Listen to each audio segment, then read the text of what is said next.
তাহলে আমাকে বানিয়েছে কেন? ওমা খালাকতুল জিন্না ওয়াল ইনসা ইল্লা লিয়াবুদুন, তোমাকে বানিয়েছি শুধু ইবাদতের জন্য, বাকিগুলো করবে কেন? বাকিগুলো করবা ইবাদতের সহযোগিতার জন্য। যদি ভাত না খাও, 3 দিন একটানা ভাত নাই পেটে, তাহলে তুমি নামাজ পড়তে পারবা না। তাহলে ভাত খাবা কেন?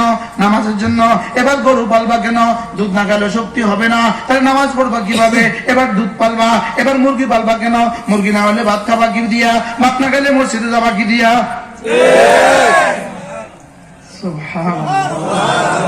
এবার শিং মাছ পালবা কেন?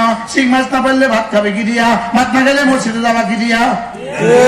এবার তেলাপিয়া মাছ চাষ করবো কেন? ভাত খাবে কি দিয়া? ভাত না খেলে মসজিদে যাবা কি দিয়া? এবার কি বুঝতে পারছেন কি কি? বাকি সব কেন? ইবাদতের জন্য। বাকি সব কেন? সহযোগিতার জন্য। এখন কি সহযোগিতার মধ্যে জীবন লাগাবেন, নাকি সহযোগিতাও করবেন, মূল উদ্দেশ্যও করবেন?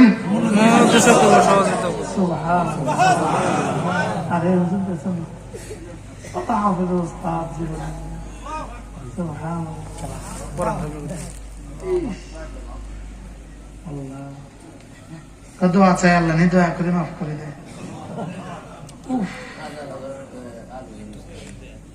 হযরত ওমর রাদিয়াল্লাহু তাআলা আনহু যখন শেষ মুহূর্ত শাহাদাত বরণের পূর্ব মুহূর্তে হযরত ওমর তার ছেলেকে বললেন, ওমর আব্দুল্লাহ, আমাকে আমার খাট থেকে নিচে শুইয়ে দাও।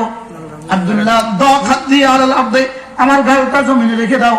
হযরত আব্দুল্লাহ রাদিয়াল্লাহু তাআলা জবাবে বলেন, আব্বা আত্তামাসসারতা, আপনাকে দিয়ে আল্লাহ কত শহর আবাদ করেছে পৃথিবীতে, আপনাকে তো আল্লাহ মাফ করে দিয়েছেন, আপনাকে তো জান্নাতের ঘোষণা দিয়ে দিয়েছেন না আল্লাহ রাসূল, আপনি এতটা পেরেশান কেন?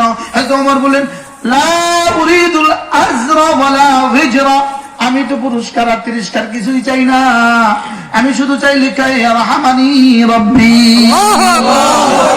আমি শুধু চাই আমার রব আমাকে রহম করে কিনা।